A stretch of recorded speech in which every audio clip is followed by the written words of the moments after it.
ఇతరులకు నువ్వు సహాయం చేసేటట్లుగా దేవుడు నిన్ను నిలబెడతారు.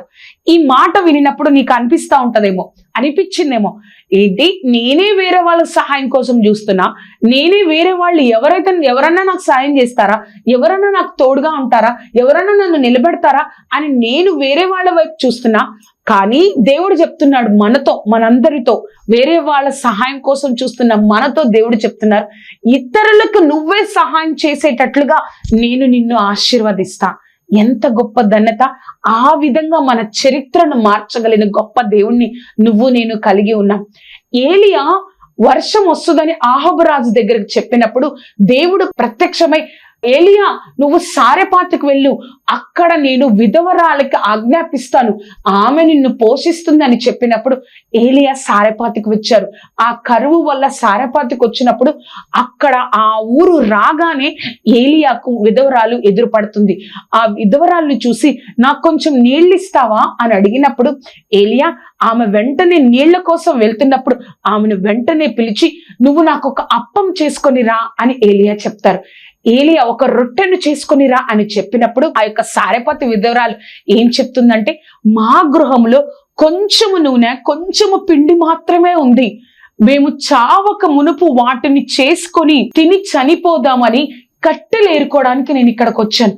ఆవిడకే సహాయం కావాలి కదా, కట్టెలు ఏరుకోవడానికి నేను ఇక్కడికి వచ్చాను అని చెప్పినప్పుడు ఏలియా ఒక మాట అంటాడండి. ఒక వాక్యాన్ని మనం చూద్దాము. మొదటి రాజులు 17వ అధ్యాయము 13వ వచనం. మొదటి రాజులు 17వ అధ్యాయము 13వ వచనం.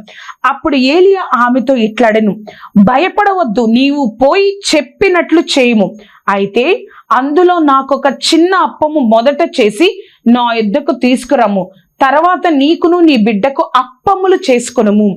భూమి మీద యెహోవా వర్షము కురిపించు వరకు ఆ తొట్టెలో ఉన్న పిండి తక్కువ కాదు, బుడ్డిలో నూనె అయిపోవదని ఇశ్రాయేలు దేవుడైన యెహోవా సెలవిచ్చి ఉన్నాడు అనెను. ఆవిడ ఆ మాటను నమ్మిందండి కదా.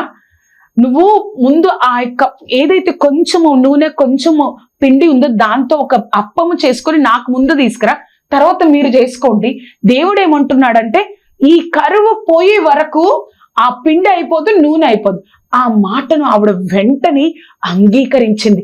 ఈ వాగ్దానం నాకే, ఈ వాగ్దానం ఈ కరువులో దేవుడు నాకు ఇస్తున్నాడు, నా గృహానికి ఇస్తున్నాడు.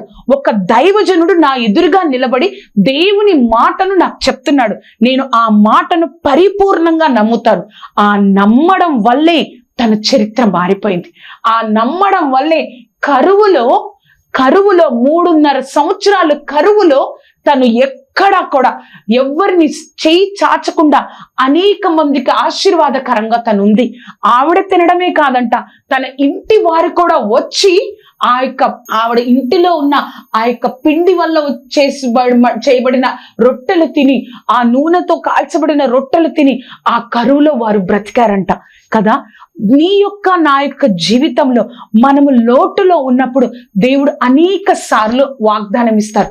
కొంతమందికి అప్పులు చేస్తూ ఉంటారు వాళ్ళకి దేవుడు చెప్తాడు, మీరు అప్పిచ్చువారుగా ఉంది కానీ అప్పు చేయరని చెప్తారు.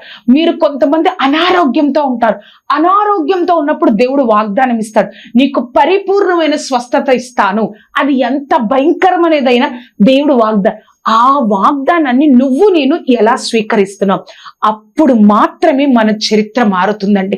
అప్పుడు మాత్రమే దేవాది దేవుడు మన జీవితంలో గొప్ప కార్యాలు చేస్తారు.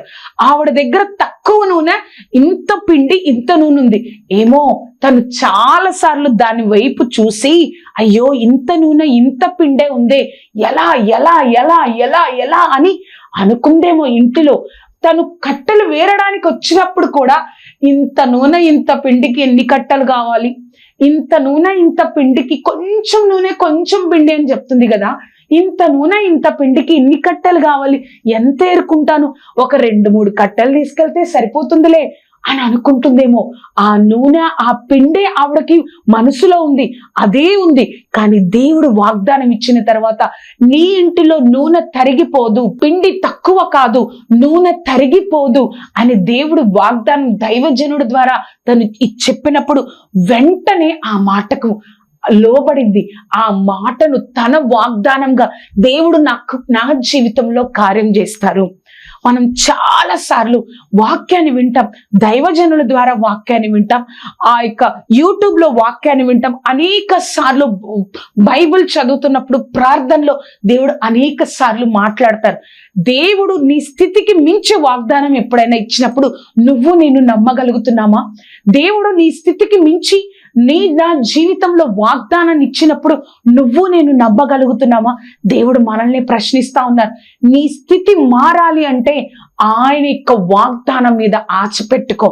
ఆయన వాగ్దానం మీద ఆవిడకి చెప్పాడు, నువ్వు వెళ్ళి నేను చెప్పినట్టు చెయ్యి, నువ్వు నాకు ఒక అప్పం తీసుకురా, తర్వాత మీరు అప్పాలు చేసుకోండి, ఇశ్రాయేలు దేవుడైన యెహోవా సెలవిస్తున్నారు, నీ పిండి తక్కువ కాదు, నీ నూనె తరిగిపోదు అని చెప్తా ఉన్నప్పుడు ఆ మాటను ఆవిడ అంగీకరించింది. ఆవిడ స్థితి నిన్నటి వరకు ఏమనుకుంది, కొంచెం నూనె కొంచెం పిండి, అదే తన మనసులో ఉంది. కానీ దేవుడు చెప్తున్నాడు, ఆ పిండి తరగదు, ఆ కొంచెం ఉన్నా కూడా అది తరగదు, కొంచెం నూనె కూడా తక్కువ కాదు అని చెప్తున్నప్పుడు ఆ మాటను, ఆ వాగ్దానాన్ని ఆవిడ అంగీకరించింది. నువ్వు ఏ స్థితి గుండా వెళ్తున్నావు? ఆర్థిక స్థితి, ఒక అనారోగ్య స్థితి గుండా వెళ్తున్నావా? ఒక లేని స్థితి గుండా వెళ్తున్నావా? ఆ యొక్క ఇంటిలో పరిస్థితులు అంతా గందరగోళ స్థితిలో వెళ్తున్నావా? ఆ టైంలో నువ్వు దేవుడి వైపు తిరుగుతున్నప్పుడు దేవుడు నీకు ఒక వాగ్దానం ఇచ్చుంటారు. ఆ పరిస్థితికి ఆ వాగ్దానికి సంబంధమే లేదు.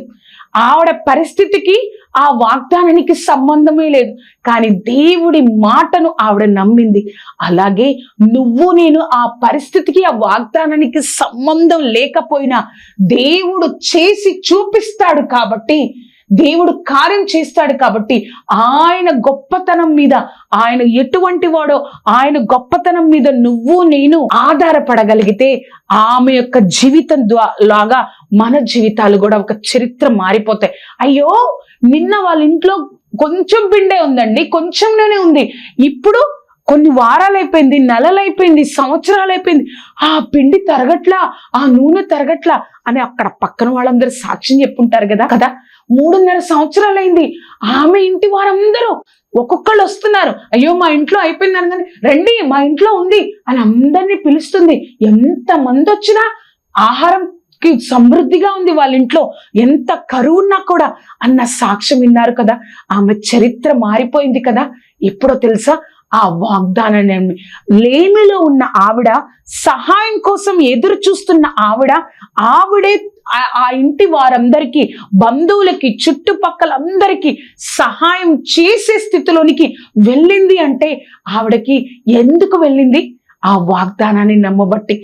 నా జీవితంలో కూడా దేవుడు వాగ్దానం ఇచ్చింటాడు కదా, తప్పక నిన్ను నేను నిలబెడతా, తప్పక నిన్ను నేను ఆశీర్వదిస్తా, తప్పక నీకు సహాయం చేస్తా. ఆ వాగ్దానం ఒక మనిషి మన యొక్క స్థితిని చూసి, మన యొక్క బ్యాక్గ్రౌండ్ చూసి, మన యొక్క బ్యాంక్ బ్యాలెన్స్ చూసి, మన యొక్క పరిస్థితుల్ని చూసి, మన యొక్క చదువును బట్టి మాటలు మాట్లాడతారేమో ఈ లోకానుసారమైన మనుషులు. కానీ నా దేవుడు మన యొక్క స్థితిని చూడడు, మన యొక్క అందాన్ని చూడడు, మన యొక్క బ్యాక్గ్రౌండ్ ని చూడడు. దేవుడు ఇచ్చే ఆశీర్వాదాలు అంత గొప్పగా ఉంటాయి. కాబట్టి నువ్వు ఎప్పుడైతే ఆ వాగ్దానాన్ని నువ్వు నమ్ముతావో తప్పకుండా దేవుడు ఆ స్థితికి తీసుకెళ్తాడు.